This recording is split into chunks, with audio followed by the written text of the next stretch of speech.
A few months ago, I made a video like this and I didn't like it, so I'm doing it again finally.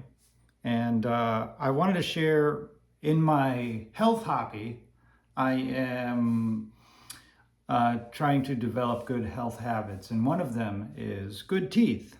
Um, and I found some hacks that seem to work really well for me. And so I'm going to share some of those with you. And here is iodine solution, and this is to kill the bacteria that causes cavities. It converts sugar, those cavities, streptococcus or whatever it's called, converts sugars and carbohydrates into acid, and that increases the pH or lowers it, whatever, increases the acidity of your mouth. And so having this to knock out the population is very useful. And that works for at least several days to a week or something like that. It does seem to come back over time. It can be a reinfection or whatever. You can only get this from somebody else. So if you share drinks or if you're kissing or whatever, you can get reinfected. Or the other idea is it just knocks down the population. It takes a long time for that population to come back because there's all kinds of crevices for your little those little guys to hide. So this being reapplied, all you have to know is if you eat something sweet or something, you feel the acidity across the top of your teeth, between your teeth and your gums. That's where they like to be. That's where a lot of the acid kind of sits, and you can knock that out.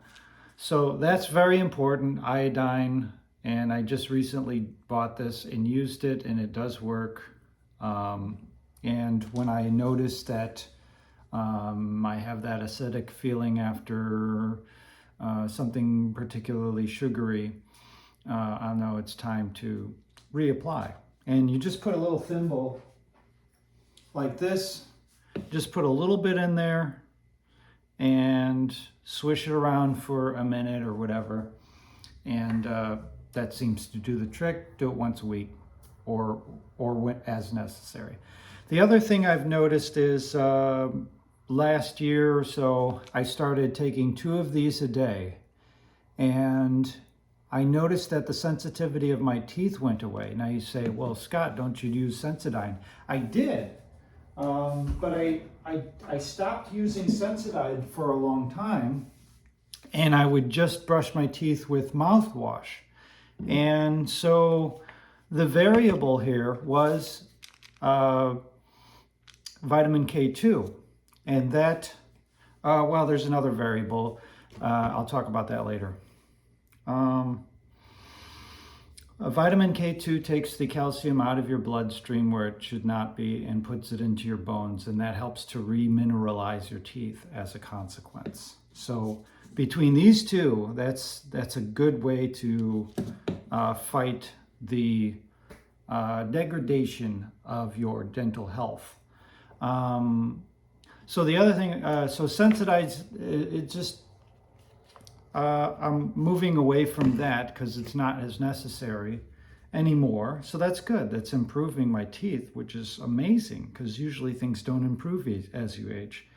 A lady on the internet who's a dentist from Britain has recommended Crest because it has a particular kind of fluoride in it, a special kind of fluoride. Not necessarily this brand, but this works. It is this brand, but this happens to be, you know, they repackage these and have all kinds of different outfits. It's basically the same thing. Just get regular Crest, and that's what she recommends. And so the fluoride helps to strengthen the teeth. And you say, well, fluoride's not good for you. Yes, but you're only, it's 1 minute, twice a day or whatever. She recommends twice a day. I don't brush my teeth twice a day, so I'm developing a thing that's once a day, you know. I could change my habits, and I will if I need to. So the thing about toothpaste is it has grit in there, and that actually wears down on the tooth enamel. So if you overbrush, you're actually wearing down your tooth enamel. But the reason why it's there is to get rid of the calcium deposits that plaque leaves behind, which leads us to our next thing, and that is how to kill plaque. This is a Listerine mint mouthwash. She recommends that as well, but also she personally uses the original kind because she thinks it's a little bit better. You want to rinse with this for about a minute, I think. 30 seconds to a minute or something like that. Give it some time to kill all the plaque causing bacteria.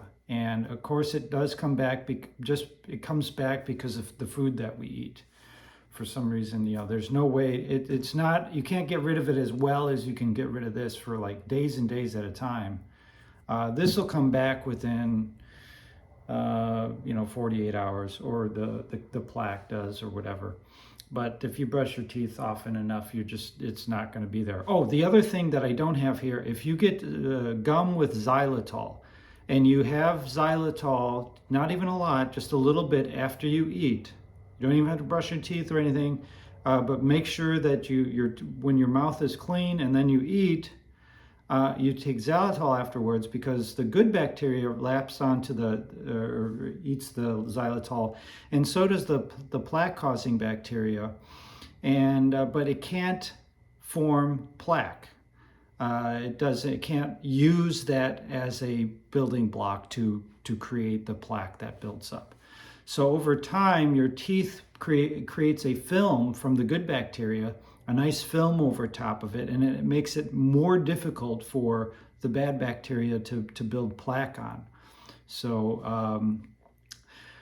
that's all I have, and I know that's a long video for what I do, but I'm going to make this available link only because I'm not really into YouTube right now. This is just for family.